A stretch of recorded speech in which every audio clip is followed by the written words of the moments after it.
Więc towarzysze, tam znajduje się polska ambasada, jest sobota, godzina 18 z minutami.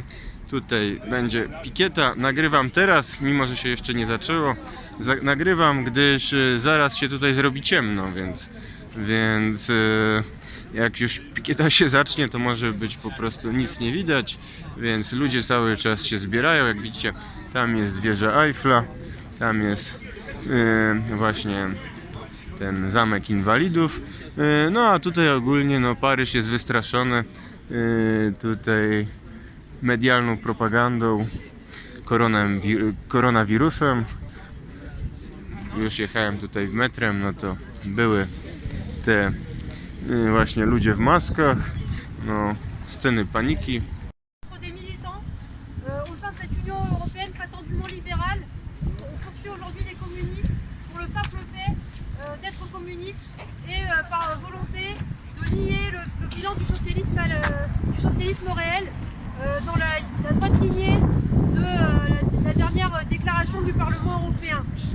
Donc merci encore à vous d'être présents parce que c'est très important de montrer la solidarité internationale des communistes et de montrer que nous ne sommes pas dupes des persécutions qu'exerce le gouvernement polonais à l'encontre de militants politiques. Donc Aymeric Monville, pour la Commission internationale du PRCF, va prendre la parole dans un premier temps. Merci camarades, merci d'être venus. C'est pas la première fois que nous retrouvons devant l'ambassade de Pologne et nous continuerons. Ça fait 4 ans que nos camarades polonais sont persécutés, notamment la revue PSHAS qui veut dire l'aurore et un certain nombre de membres du Parti communiste de Pologne à qui l'on reproche tout simplement d'être marxiste, c'est-à-dire de vouloir l'appropriation collective des grands moyens de production et d'échange. L'Europe prend maintenant son inspiration, elle prend ses leçons à Varsovie, mais Varsovie aussi, Riga et Kiev donnent le là d'une musique militaire, d'une musique fascistoïde, d'une musique de haine contre la Russie. Nous vivons actuellement un véritable racisme d'État anti-russe piloté par notre gouvernement. Nous ne céderons pas à ces manipulations. Les camarades polonais sont à l'avant-garde d'une lutte contre cette fascisation. Ils défendent également leur pays. Parce que ce qu'il faut savoir, c'est que ce gouvernement polonais est l'héritier de ce gouvernement catastrophique qui a amené ce pays à la ruine. Un gouvernement dont la caractéristique pourrait se développer comme tel, c'est un fascisme subalterne. C'est-à-dire que ce sont des gens qui n'ont pas hésité à envahir la Tchécoslovaquie et à prendre la région de Teschen en 1938 et qui après se sont fait envahir par l'Allemagne. Leur petit jeu qui consiste en fait à se mettre à la remorque de l'impérialisme américain pour servir de voiture bélier contre la Russie et créer une nouvelle guerre, une troisième guerre mondiale, ce jeu ne peut amener qu'à la destruction de la Pologne. Et ça, personne ne le veut. Les camarades ne défendent pas simplement leur droit à la liberté d'expression, le droit d'être communiste, le droit de développer les idées les plus progressistes dans un pays de talibans catholiques.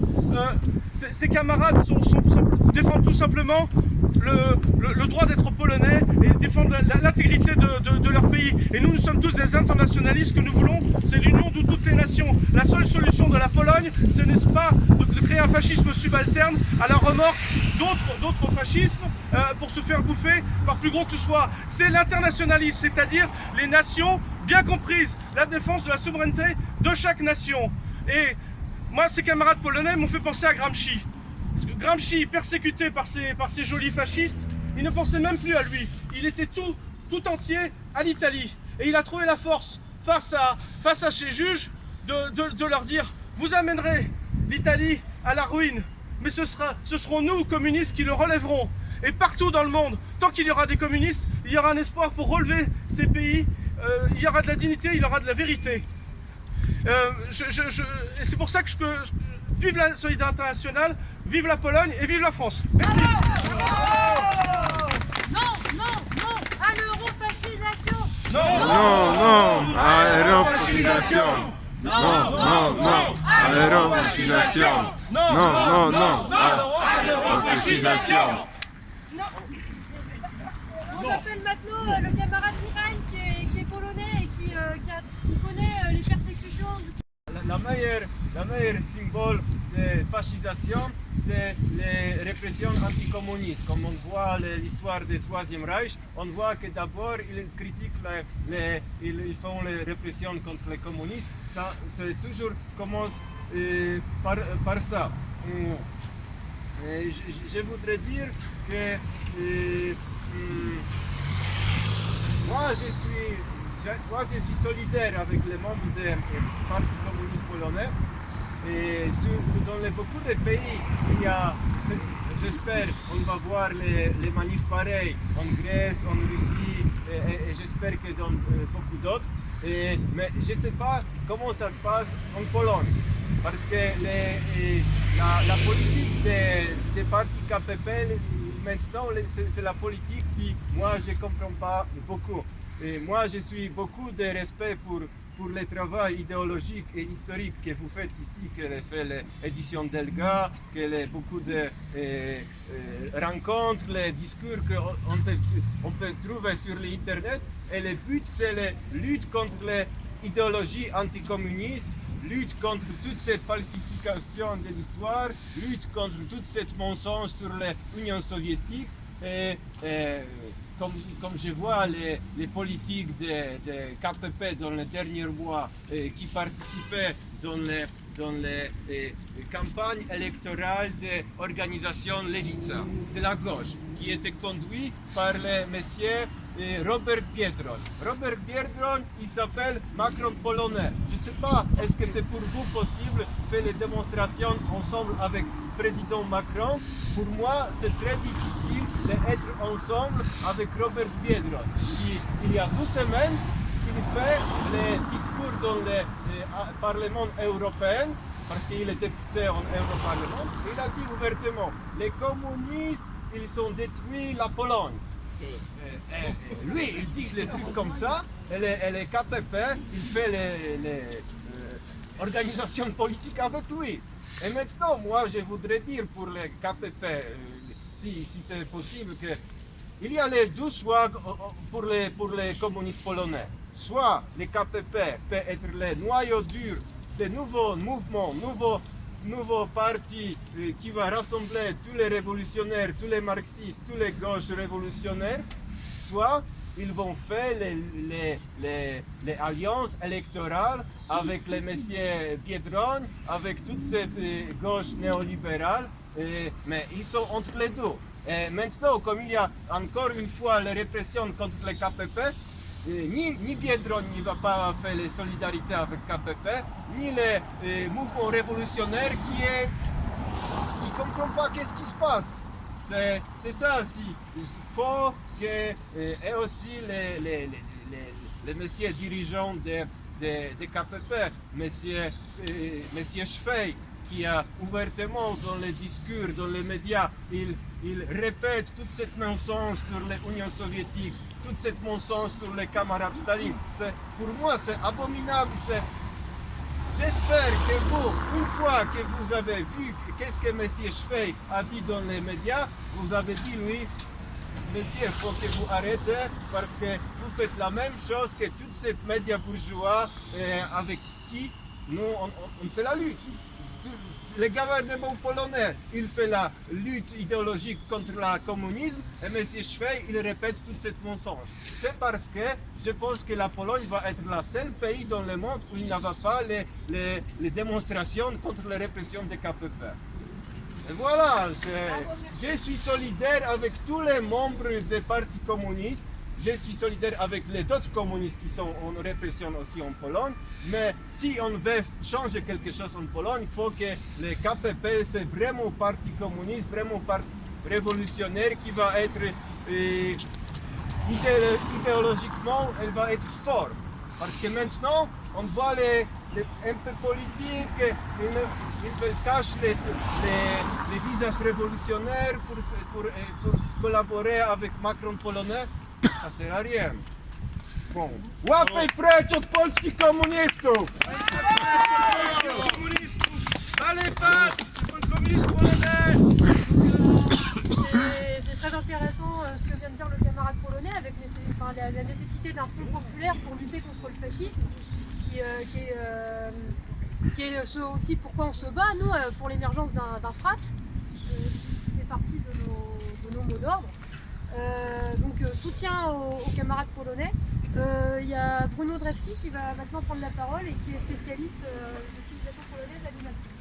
Merci, mais je pense qu'effectivement le camarade polonais a montré à quel point il y a un vrai problème évidemment dans beaucoup de pays ex-socialistes qui est que le bloc soviétique, le bloc socialiste ne s'est pas écroulé comme ça par hasard en 1989, c'est-à-dire qu'il y avait quand même un opportunisme que nous payons très cher et sur lequel effectivement il faut que nous travaillons et je pense qu'effectivement sans exagérer le rôle qu'on peut jouer ici en France, mais je pense quand même qu'il y a un certain nombre de marxistes en France qui sont en état de réarmer ou même de réalphabétiser politiquement la société et qui sont très utiles justement dans les pays de l'Est parce que d'un côté la solidarité avec les réprimés c'est évidemment très important, en même temps il y a la nécessité de faire le bilan critique de qu'est-ce qui a amené ce révisionnisme qui a amené le coup de force de 89 dans les différents pays de l'Est ou de 91 à Moscou et qui n'a pas commencé comme ça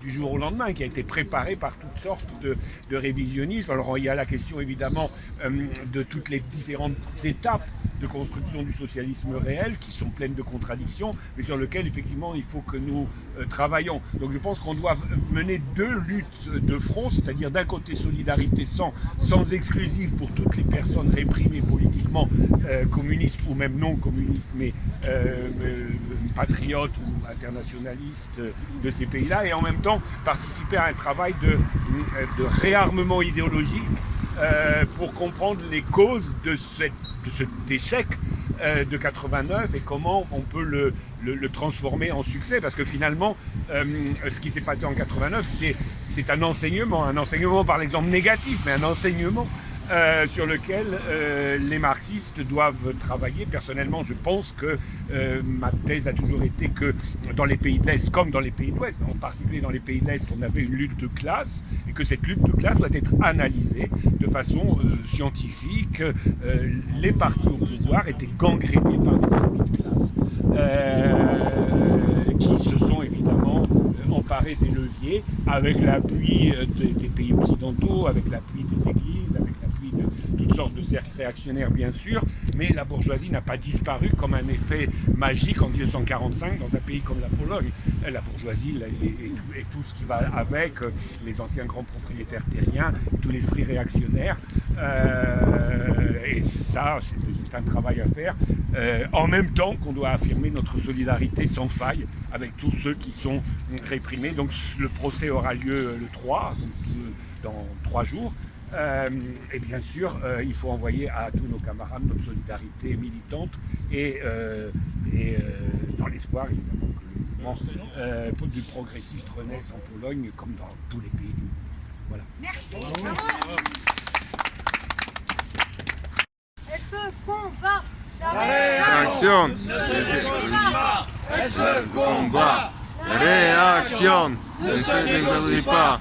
Elle se combat. Merci pour ce rappel historique très intéressant. Justement, pour rester dans le thème, maintenant c'est deux historiennes éminentes qui vont intervenir. Donc d'abord Annie Lacroix, que je n'ai pas besoin de présenter.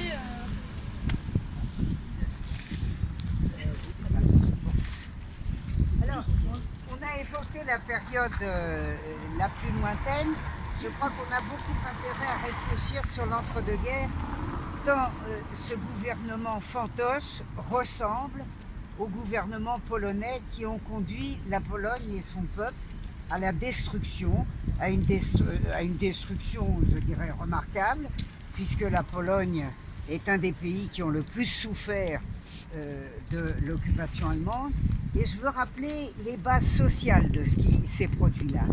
Parce que la Pologne, favorisée par la France, par l'ensemble des pays, la Pologne réactionnaire, favorisée par la France, favorisée par l'ensemble de l'Occident, comme partie intégrante du cordon sanitaire dressé contre l'Union soviétique, était constituée d'une classe dirigeante, d'une toute petite classe dirigeante, constituée de propriétaires fonciers et de quelques industriels dont les intérêts étaient entièrement liés aux empires centraux. et qui avait d'ailleurs tout à fait hésité, je dirais jusqu'au bout, puisque Pilsudski se demandait à l'été 1918 s'il allait continuer à soutenir les empires centraux ou s'il allait se rallier à la France. C'est un peu délicat de ne pas se rallier à l'impérialisme français, puisque l'impérialisme français se proposait de reconstituer une Pologne. Quelle Pologne?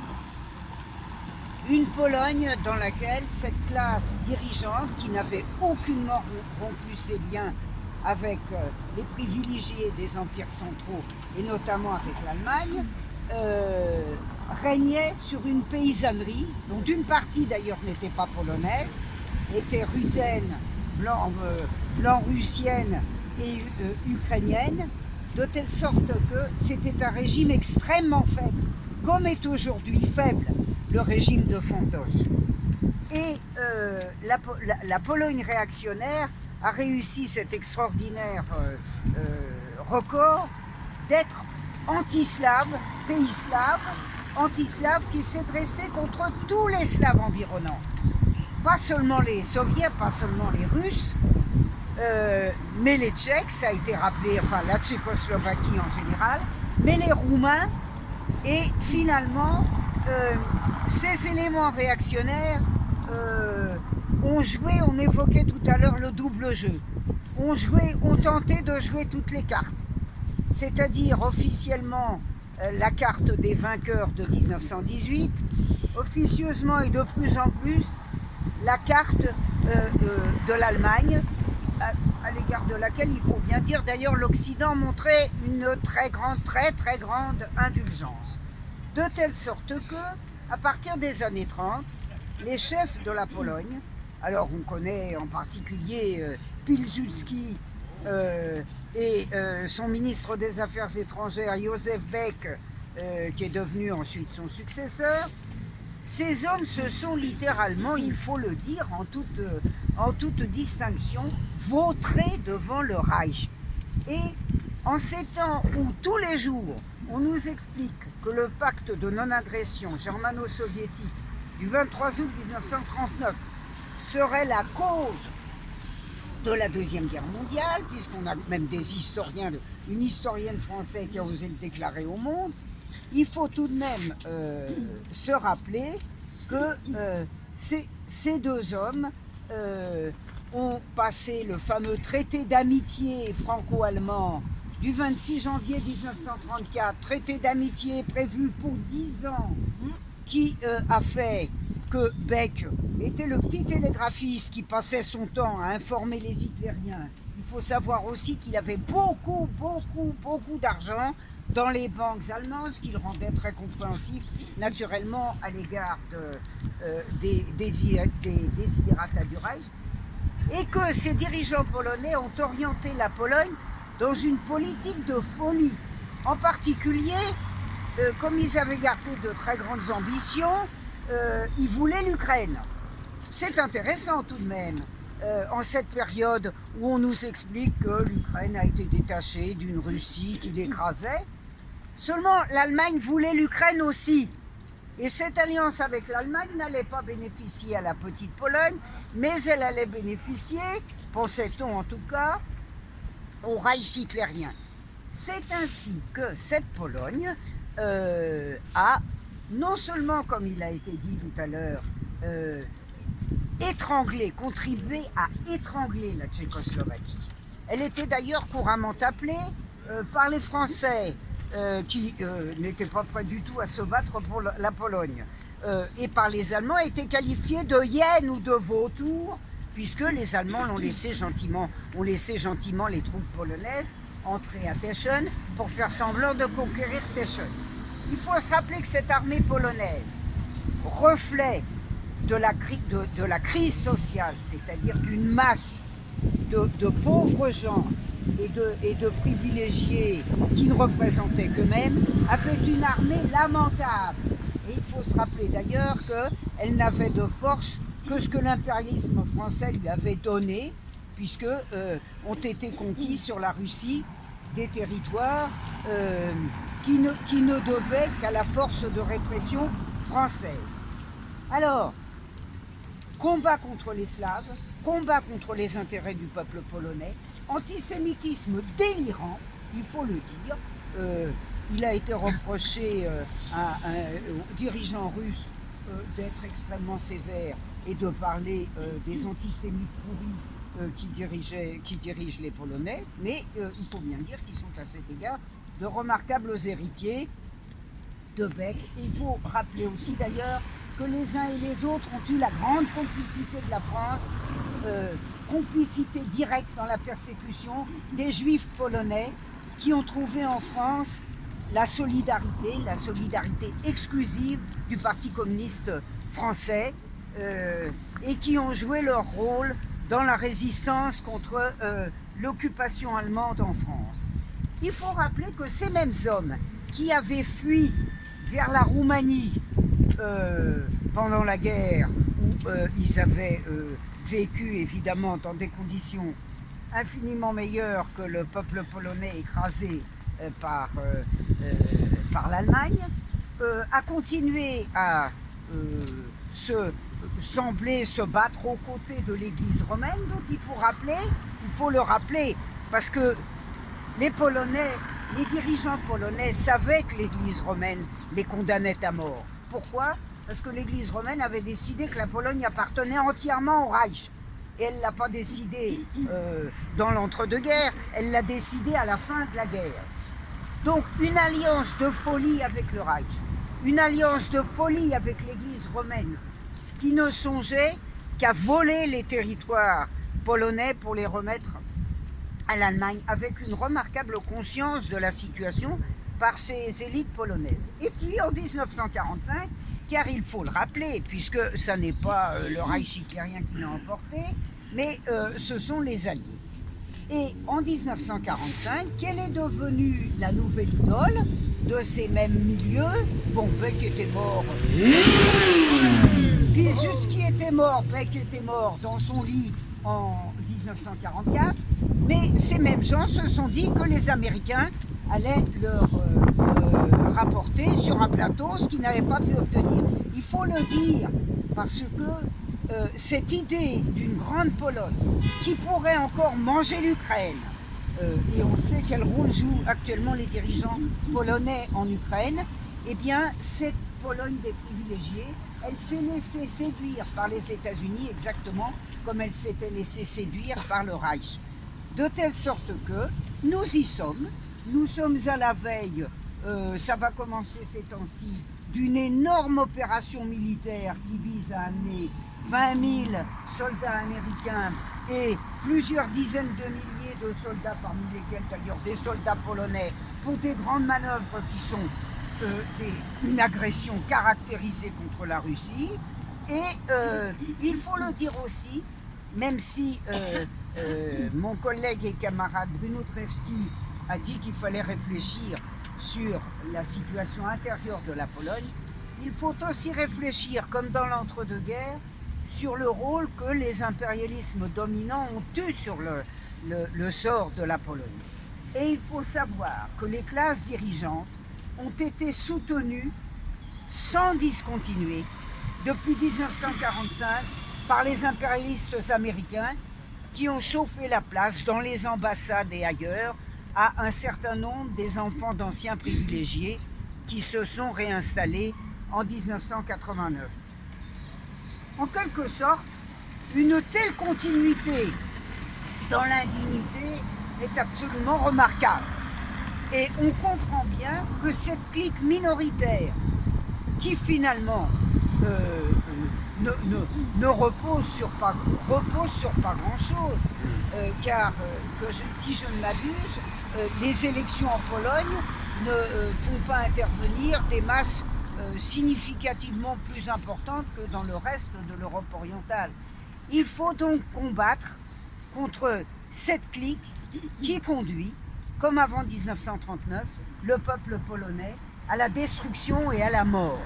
Et il n'est pas si difficile, bien entendu, quelques minoritaires que nous soyons, de faire comprendre à des gens de bonne foi que les transformations capitalistes depuis 1989 ont privé de tous les droits sociaux et culturels qui étaient les leurs, il n'est pas, après tout, si difficile de leur faire comprendre qu'ils n'ont pas intérêt à la guerre, ils ont intérêt à la paix, et que la paix, ça passe notamment par le droit des communistes à exprimer leur volonté de transformation et à poursuivre des transformations qui avaient tout de même conduit la Pologne, où les paysans polonais vivaient pieds nus, crevés de faim, avaient conduit la Pologne à un développement important, y compris un développement industriel.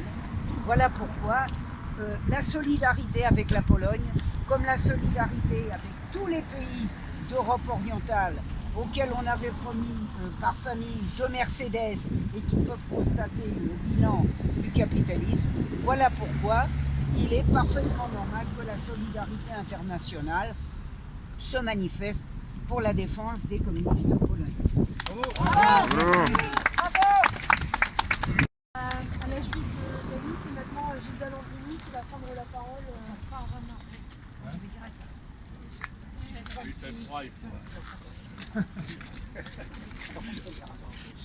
Je croyais qu'on allait faire un peu de... Voilà.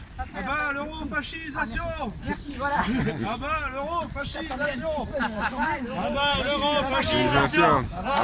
l'eurofascisation. Ah bah l'eurofascisation. Ah bah l'eurofascisation. Voilà. Eh bien, puisque Annie vient de vous parler, elle, de la hyène polonaise, eh bien moi je vais commencer par une petite phrase de Churchill qui disait dans ses mémoires à propos des Polonais qu'il ne faut pas confondre avec leur gouvernement pourri. Les plus courageux, des plus courageux, ont été trop souvent conduits par les plus infâmes des plus infâmes. Et pourtant, 2 Polognes ont toujours existé. L'une s'est battue pour la vérité et l'autre a rampé dans la bassesse. Alors moi, puisqu'elle vient de vous parler, Annie, de ceux qui ont rampé dans la bassesse, moi je vais vous parler de tous ceux qui, au contraire, sont la gloire de la Pologne et de la France. Parce que ceux-là se sont battus ici, sur notre propre territoire, dans les rangs de la résistance française. Ce sont ces étrangers et nos frères pourtant qui sont morts pour la France. Effectivement, à la veille de la Deuxième Guerre mondiale, on avait ici à peu près 500 000 Polonais qui étaient venus à la fin de l'épouvantable boucherie impérialiste de la Première Guerre mondiale et qui étaient venus travailler en particulier dans le Nord, dans les mines et dans les usines. C'était des ouvriers et en fréquentant la classe ouvrière française, ces gens-là ont petit à petit combattu avec elle, tant dans les rangs syndicaux que dans les rangs politiques. Même si une grande majorité, évidemment, qui avait peur de l'expulsion, ben, effectivement, a fait le dos rond. Ceux qui avaient fui leur pays à cause de l'antisémitisme, renaissant aujourd'hui, et de l'anticommunisme, renaissant aujourd'hui, ceux-là, effectivement, ont contraint de quitter leur terre, ont ici été les flambeaux de la lutte antifasciste. Pour ces gens-là, la France, c'était la terre des droits de l'homme, la terre de la révolution avec un grand R, de la démocratie, le seul pays au monde où il y avait, et il y a encore, peut-être pas pour longtemps, sur les monuments publics, la devise de la Révolution française, liberté, égalité, fraternité. Et pour eux qui avaient déjà craint le fascisme dans leur propre pays, ça voulait vraiment dire quelque chose. Toutes ces valeurs bafouées hier et aujourd'hui, tant en France qu'en Pologne. Et c'est bien pour ça que ces gens-là, avec un double patriotisme, celui de leur terre natale, qu'ils voulaient tirer des griffes du fascisme, et celui de la France, qui les avait accueillis et qu'ils voulaient aussi, effectivement, empêcher de sombrer dans les mêmes griffes. Les combats mortels dans lesquels ils se sont lancés dès l'aube de la Deuxième Guerre mondiale sont porteurs de tous ces idéaux universels. Déjà en 1936, est-ce que vous savez que dans les rangs des brigades internationales, il y a eu plus de 3000, d'ailleurs, plus de 3000 Polonais vivant en France qui sont partis combattre, pour certains avant même la naissance des brigades internationales, je vais parler, qui sont partis combattre dans les rangs des républicains espagnols et dans les rangs des brigadistes. Et ces gens-là, du coup ici, par les combats qu'ils ont menés là-bas, ont été le fer de lance des combats de la résistance. Et aujourd'hui, le gouvernement polonais ose les traiter de traîtres, de criminels, ces gens-là. C'est quand même fort de café, quand même. On a même effacé à Varsovie le nom d'une école qui portait le nom de la brigade Jaroslav Dobrowski. Je vous signale que c'était un des officiers qui avait combattu dans les rangs de la commune et qui est mort sur les barricades. Et on avait donné à une des brigades, brigades internationales, ce nom-là. Et bien aujourd'hui, eux, ils l'ont retiré. C'est absolument honteux. Et le gouvernement actuel polonais, marchant sur les traces de ses ancêtres, emprisonne les communistes, alors qu'en Estonie, les SS défilent sans que l'Union européenne y trouve quoi que ce soit à redire. Ben ça aussi, c'est fort de café. Alors, qui sont les plus infâmes des plus infâmes? Et qui sont les plus courageux des plus courageux? Voilà, en réalité, ces membres des brigades internationales, comme je l'ai dit, ont été le fer de lance de la résistance en France. D'abord dans des sections clandestines de langues étrangères qu'on appelle la MOI, la main-d'œuvre immigrée. Parmi les dirigeants de cette MOI, tiens, 3 sont d'origine polonaise. Gronowski, Kaminski et Rajski. Tous les 3 donc ont contribué effectivement à la lutte en France. Ils sont tous les 3, et c'est pour ça que j'en parle, retournés après la guerre pour construire la démocratie populaire en Pologne. Ils sont restés ou ils ne sont pas restés, Gronowski est revenu, Rajski aussi, mais en attendant, ils font partie de ceux à qui on devrait élever un monument là-bas. Je vous ai cité ces 3-là pour cette raison-là. J'aurais pu aussi vous parler d'Henri Krasucki, qui était aussi un des grands combattants de la résistance, et qui a été déporté à Auschwitz avec sa mère, son père. Son père, lui, n'en est pas revenu. Maintenant, je viens de vous parler de ceux de la MOI, mais je voudrais vous parler de ceux dont les noms ont été effacés de la mémoire officielle, aussi bien celle de la Pologne que celle de la France. Et pour nous, leurs noms résonnent à nos oreilles avec bien plus de force et de gloire que ceux de tous ces fascistes qu'on voudrait nous imposer dans une histoire falsifiée qui n'est rien plus, qui est rien de moins qu'une épouvantable contrefaçon historique. Contrairement à l'organisation polonaise de combat qui s'appelait la PAUN pour l'indépendance et qui rassemblait des troupes en attente d'armes le jour J et faisait beaucoup de renseignements et de propagande, surtout anticommunistes d'ailleurs, ces juifs communistes d'origine polonaise ont choisi le plus risqué, la lutte immédiate contre l'occupant et contre ces valets vichistes. Ils l'ont fait d'abord au sein de l'OS, l'organisation spéciale, puis au sein des FTP, MOI, les francs-tireurs et partisans de la main-d'œuvre immigrée. Est-ce que vous savez les noms que portait leur bataillon, les noms qu'ils avaient choisis? À Grenoble, c'était Carmagnole, à Lyon, c'était Carmagnole, à Grenoble, c'était Liberté, à Marseille, c'était Marat, dans la Drôme, c'était le champ du départ, à Toulouse, c'était la 35e brigade, et c'est devenu le bataillon Valmy, tous les noms de la Révolution française. Et ces gens-là étaient tous d'origine étrangère. Voilà. Donc, ils ont eu à leurs actifs des centaines d'actions contre les voies de communication par les déraillements, les locaux, les militaires allemands, particulièrement le général SS Julius Ritter, qui c'était celui qui était chargé de la déportation des ouvriers français à destination de l'Allemagne et qui a été exécuté par le groupe dit de l'Affiche Rouge le 23 septembre 1943. Justement, puisque je parle de l'Affiche Rouge, je voudrais vous rappeler et je voudrais qu'il attende aussi les noms des 9 hommes d'origine polonaise qui figurent sur la liste des 23 fusillés de l'Affiche Rouge. Ceux, pardon, excusez-moi, pof, là voilà, il y a du vent. Ceux dont les portraits sur les murs de nos villes, noirs de barbe et de nuit, hirsutes, menaçants, l'affiche qui semblait une tache de sang parce qu'à prononcer vos noms sont difficiles. Ils cherchaient un effet de peur sur les passants, comme disait Aragon. Eh bien moi, ces noms-là, je vais les dire bien fort devant eux. Marcel Reimann, Maurice Fingerweg, ils avaient l'âge des plus jeunes d'entre vous. Wolf Boschbrot, pardon si je ne prononce mal leur nom, Léon Goldberg, Stanislas Kubacki, Willy Shapiro, Robert Witzig, Slama Griswag, et Jonas Geduldig. Et les deux derniers ont fait partie des brigades internationales. Ces héros qui donnèrent leur cœur avant le temps, ces héros qui criaient « La France !» en s'abattant, furent et restent la gloire de la résistance en France, car à l'heure du couvre-feu, des doigts errants avaient écrit sous leurs photos « Mort pour la France !» et les mornes matins en étaient différents. Le commandant en chef dans la région parisienne de CFTP s'appelait, et qui a été arrêté le même jour que Missak Manouchian en novembre 1943, s'appelait Joseph Epstein.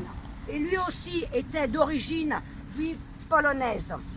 Il a été obligé de fuir en 1931 le terrible régime répressif de Pilsudski.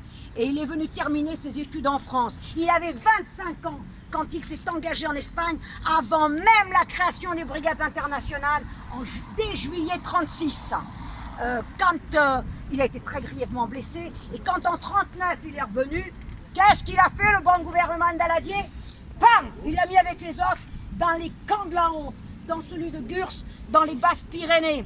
Et il y a un Français, un député français de droite, dont on se contrefout du nom, qui a dit que tous ces brigadistes, en tant qu'agents du Comintern, il fallait les fusiller par groupe de 50 pour aller plus vite.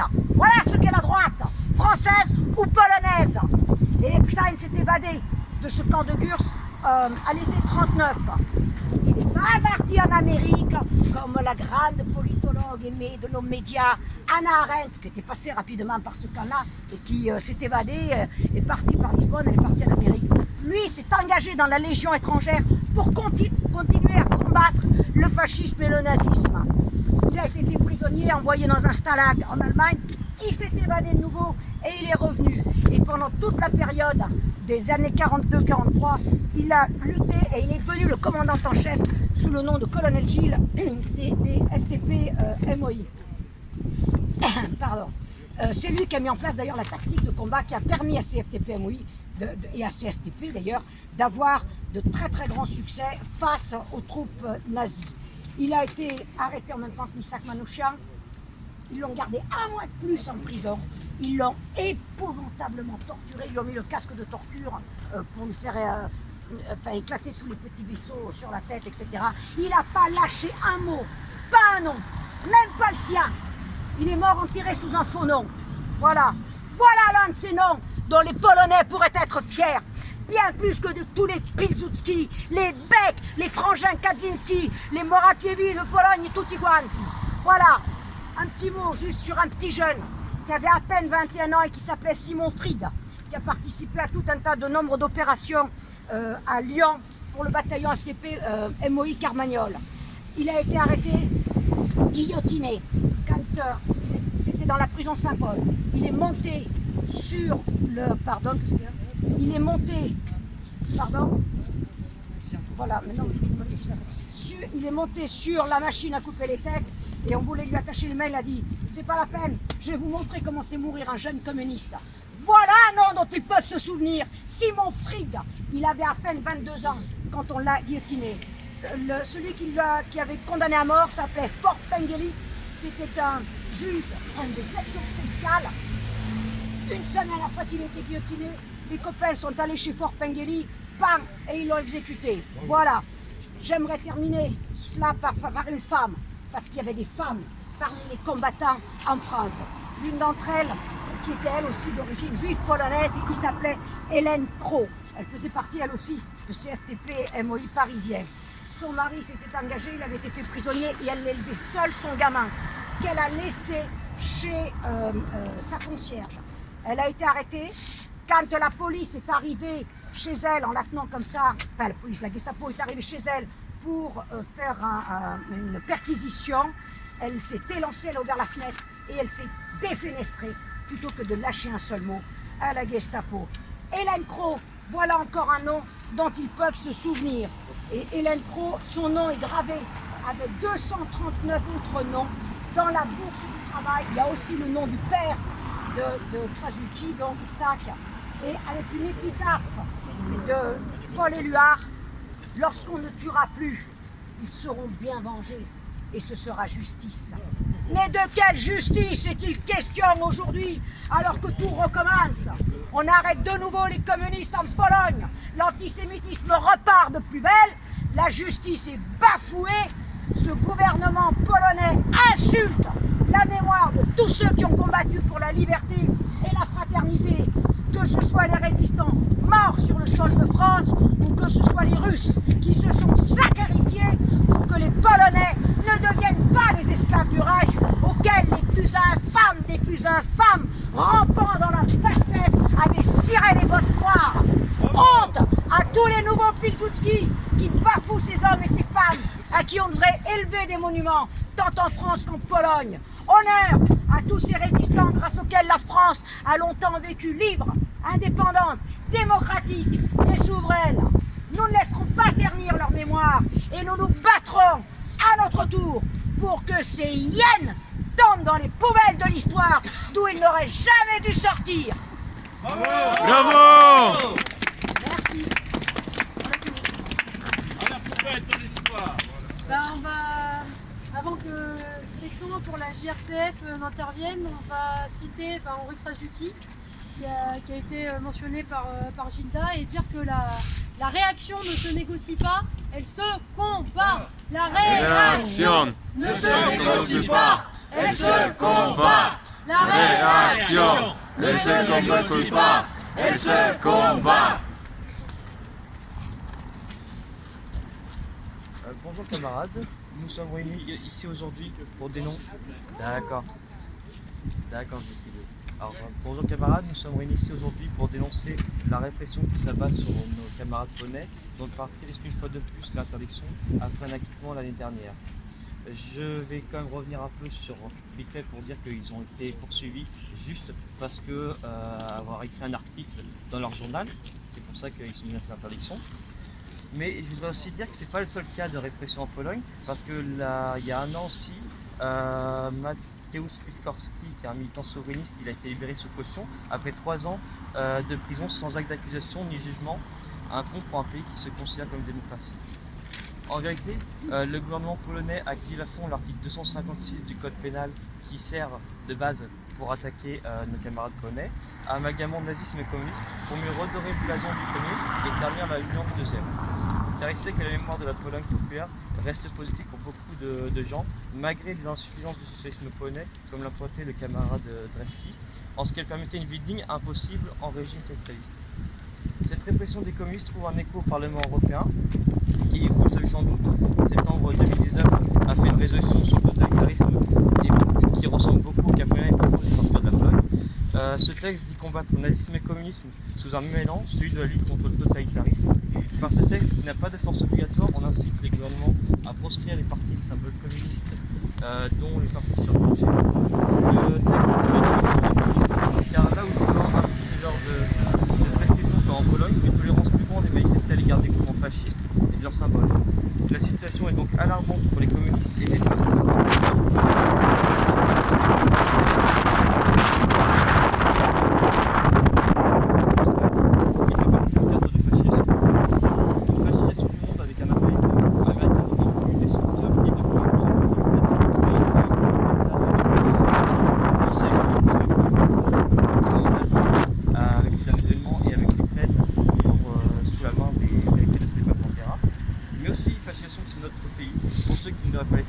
Comment voir autrement les mutilations infligées aux gilets jaunes et l'absence de poursuite des policiers fautifs? Comment voir autrement l'assassinat d'une vieille femme et d'un jeune homme par la police quand ceux-ci ne donnent lieu à aucun procès ni même enquête sérieuse? Comment voir autrement les poursuites judiciaires contre les syndicalistes et les gilets jaunes menant à de la prison ferme pour certains? Comment voir autrement la répression coloniale dans les manifestations anti-chlordécone en Martinique, qu'elles soient policières ou judiciaires? Comment analyser autrement qu'avec suspicion le rapport du gouvernement de juin 2019 recommandant de considérer les anarchistes, les végans, les antisionistes et autres comme semblables des djihadistes? Comment justifier dans un État qui fait leçon de démocratie au monde entier que nous puissions avoir dernièrement promulgué un décret pour permettre à la gendarmerie la constitution d'un fichier sur les opinions politiques d'une personne, son appartenance sexuelle et son origine raciale, et devant être transmis au maire et au préfet? La période est grave et porteuse d'un grand malheur, mais là où les forces de la réaction s'agrandissent, apparaissent aussi les moyens de conjurer le danger.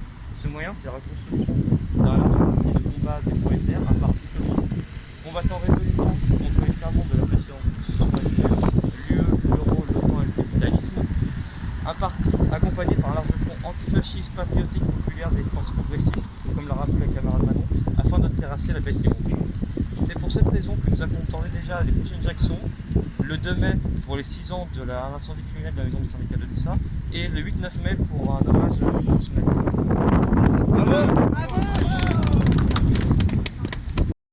Mais écoutez, je voudrais dire une chose.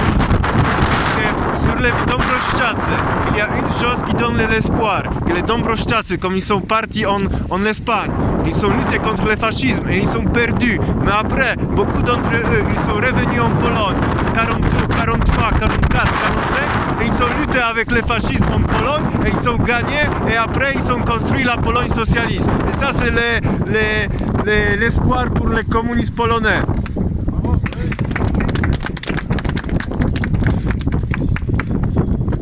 Je vous propose de clore, comme on en a l'habitude, par l'international. Peut-être qu'on va pas avoir le temps de faire les trois là avec les conditions climatiques compliquées. La varsouvienne, je l'aime beaucoup aussi. Mais moi, c'est la varsouvienne. Donne de la terre, debout les forces de la main. Myśl nowa, blaski promieniami, dziś wiedzie nas na bój, na trud. Przeszłości światło i nasza zmiana, przed ciosem niechaj tyran drży.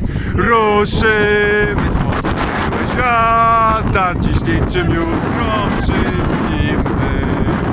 Bój to jest nasz ostatni, aby skończy się trud. Gdy związek nasz bratni ogarnie ludzki ród.